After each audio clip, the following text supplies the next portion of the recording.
Ain't no telephone bills.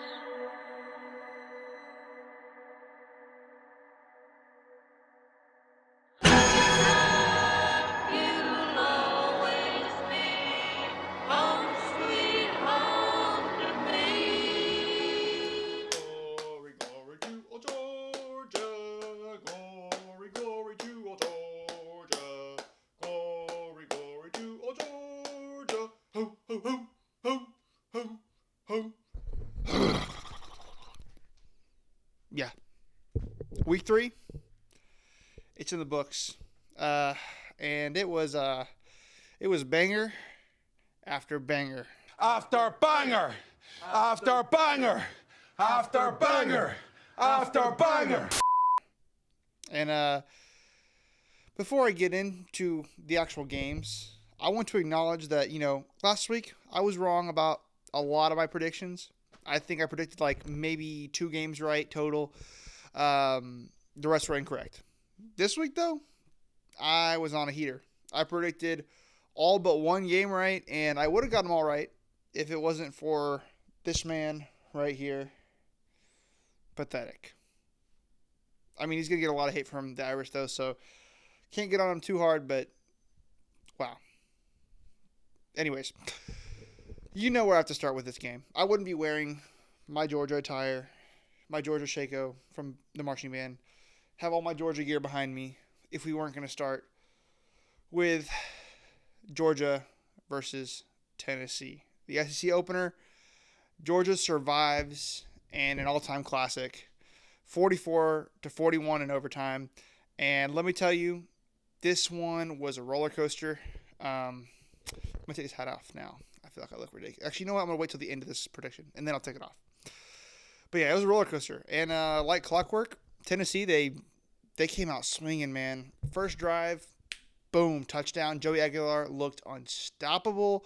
Went something like 16 for 16 to start the game, and Georgia's defense had 0 answers. And to make things worse, early penalties from Robinson just had me pulling my hair out.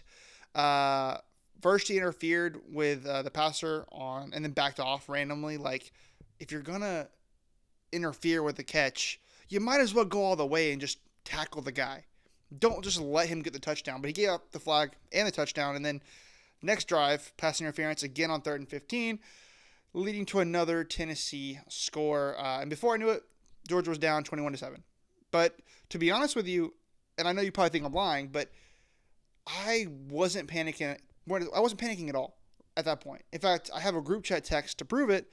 I don't know if I'll be, if I'm too lazy to put it up, because that takes some scrolling through or whatever. But I told the group chat with my SEC trombone friends that I wasn't panicked. I thought Georgia would still win the game because I said in my preview, Tennessee always does this. They always start out fast, but Georgia always finds its footing and takes over the game, and Kirby shows Tennessee who daddy is. And sure enough, the Dogs settled in, put together a couple of really great drives. They tightened up on defense, and they made it 21-17 going into halftime.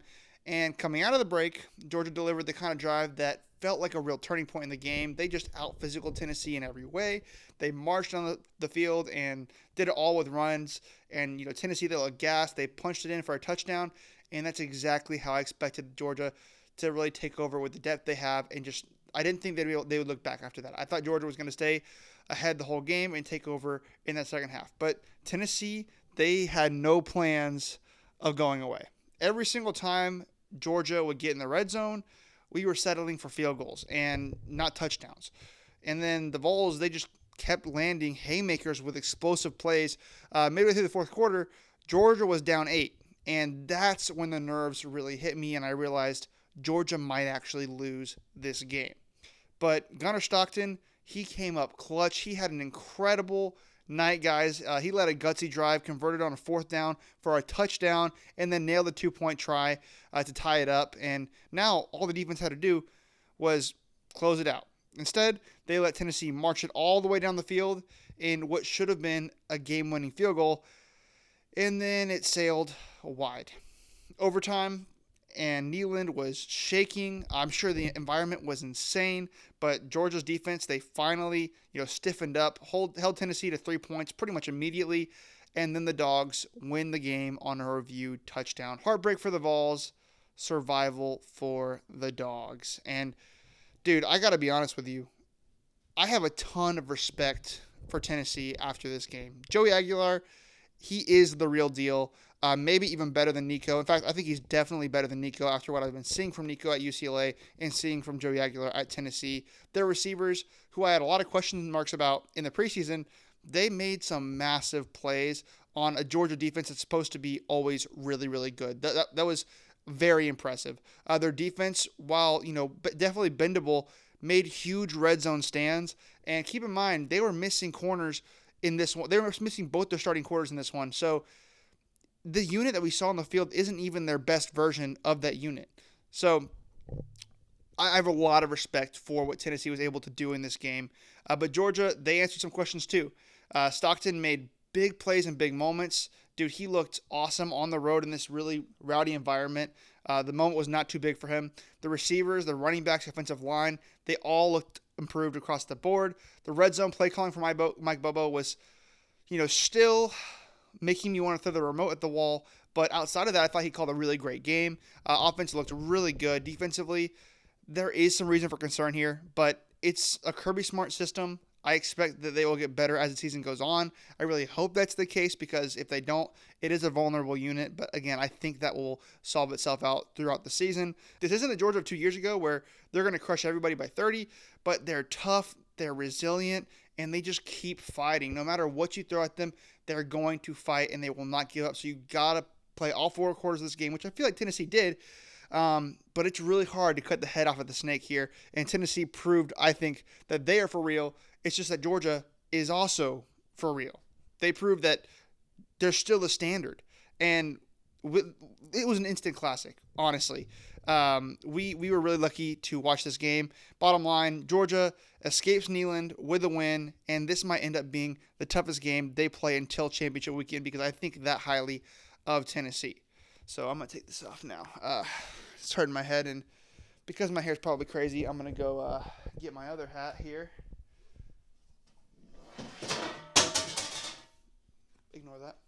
Didn't happen. Keeping that in there. Anyways, let's move on now to the one game that I did get wrong, and that is the Texas A&M Notre Dame game. Another instant classic. One that Notre Dame had to win to keep their playoff hopes alive, but they didn't. And that's thanks to a fumbled snap on a PAT.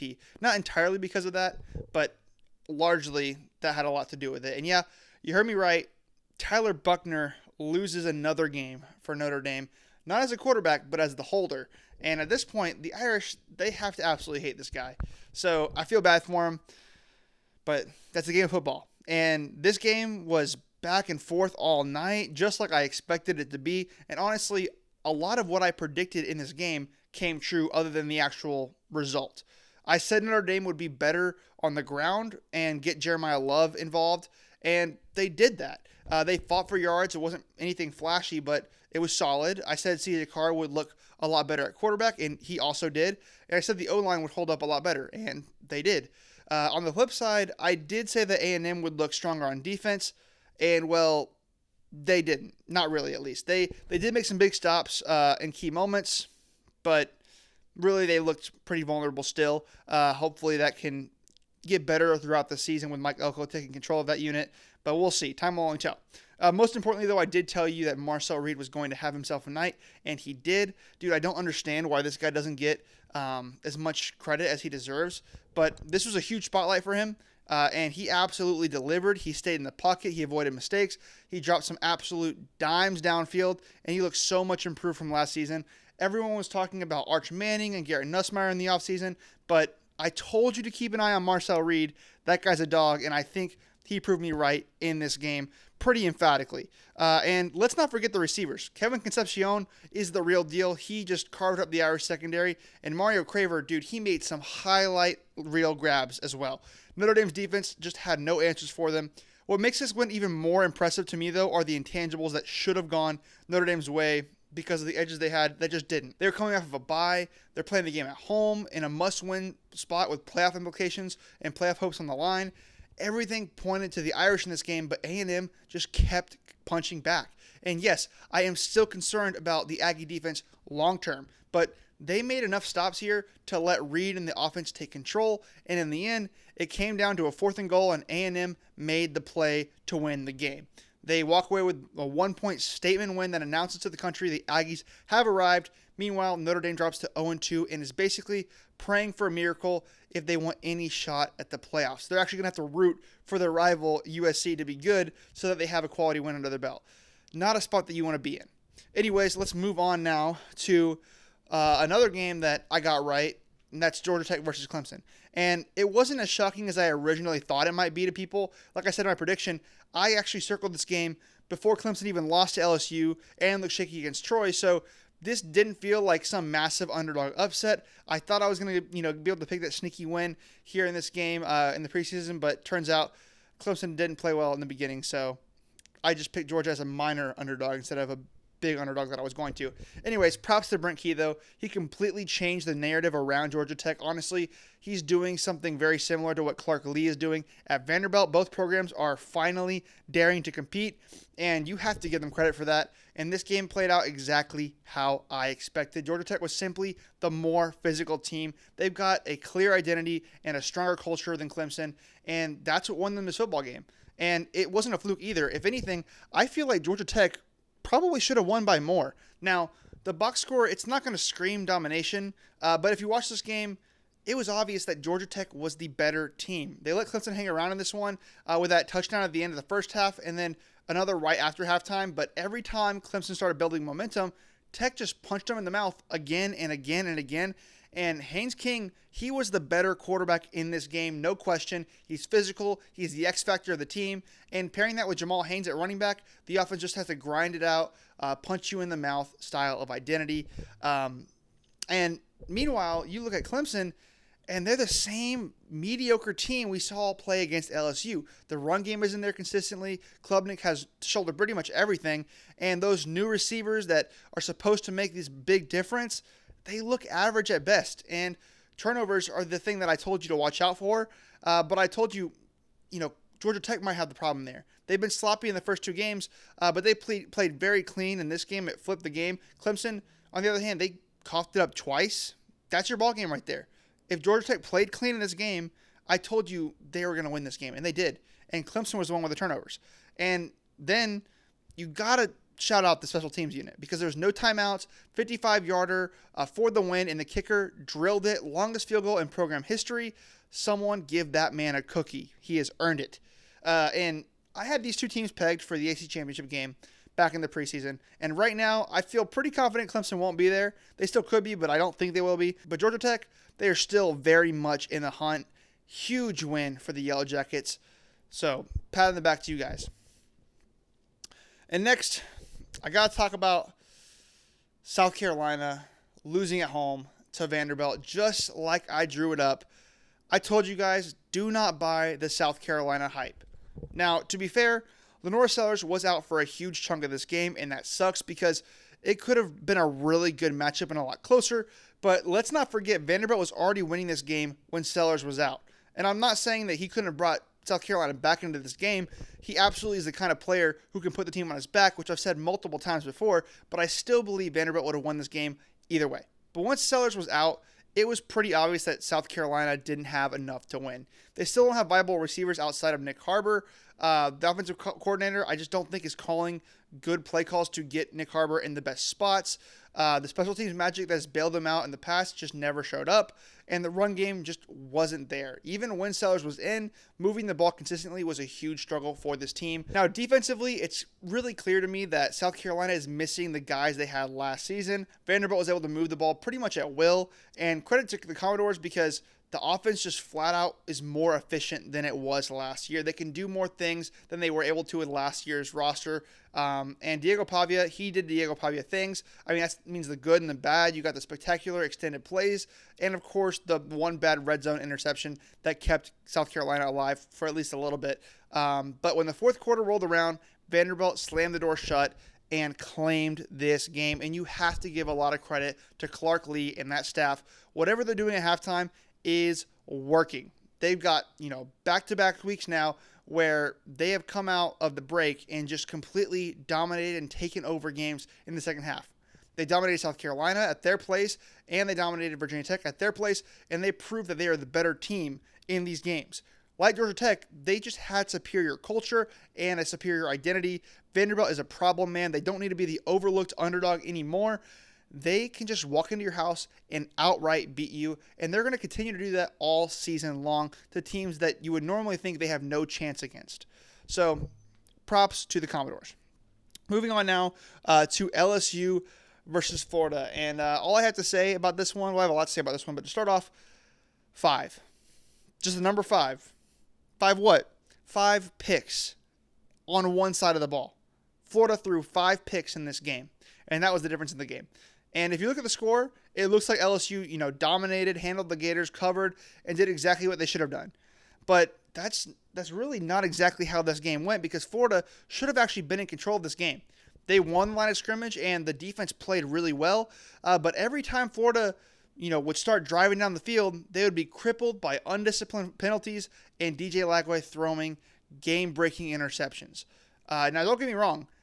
We have to give credit to Blake Baker and that LSU defense, because last year we would have never seen them put up a performance like they did. This was a defensive one game, and they made those moves in the portal, and whatever they were ultra successful.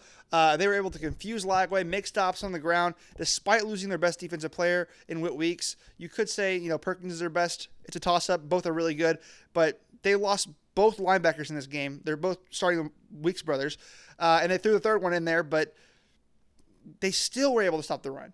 And they had several guys that had come off the bench, like I said, at linebacker, and LSU just couldn't run at them still. So if you're an LSU fan, you have to feel good about that defense. I don't think that that's going to cost you games like they have in the past, but the offense was less impressive. Nussmeier made several mistakes in this game. He did not look like the Heisman-level quarterback that you are hoping that he is. Now, that can change down the line, but they were just not able to do a lot offensively. They weren't able to move the ball in the ground, through the air. They weren't explosive. They couldn't move the chains on third down, and they just were not able to move the ball a lot, like I said.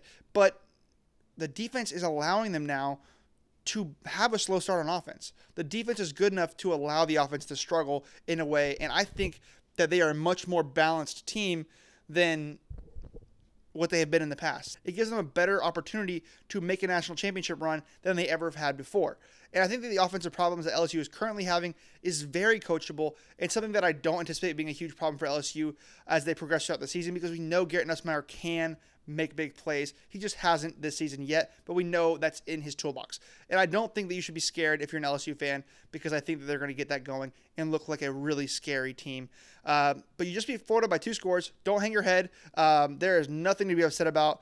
Now, if you're a Florida fan, you have everything to be upset about, because all hope is lost. You guys are terrible, and I think that next week may break the locker room, and Napier is basically as good as fired, in my opinion. It seems like Napier is going to waste what is, a really good defense and a really good offensive line because of undisciplined players and a bad offense with a quarterback that just isn't comfortable with the system.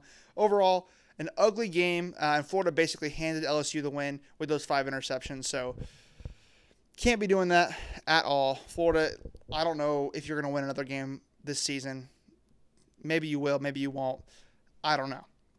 Now, I want to talk about Ole Miss versus Arkansas, because this was another classic. It was a shootout, one that I expected to be a little bit more of a convincing win for Ole Miss, but instead, Arkansas came to play, and defense was optional in this one. Neither team could stop a nosebleed. Ole Miss, they were able to edge the win out. They did have their second-string quarterback in, but the offense was still humming. You got to feel good about that backup quarterback, because he might be playing again next week. So it's good to know that you have a guy that can still perform really well in that offense. Lane Kiffin is great at developing quarterbacks, and that is clear with both the starting and the second quarterback being as good as they are. Taylor Green, though, was the best quarterback in this game. He is a Heisman-level talent on a team that probably won't boost him into those kind of conversations, but still he played incredible in this game. Pretty much good enough to win this game for his team if there weren't some mistakes that went Ole Miss's way. So, man, I have so much respect for Taylor Green as a player. He might be one of the best quarterbacks in the country, if not the best quarterback in the country. But the team around him, it is what it is. So, Other games I want to talk about really quickly before I close this video out. Not ones that I broke down, but ones that I, kind of touched on a little bit in my video. Alabama, they thrashed Wisconsin. I told you that would happen. So no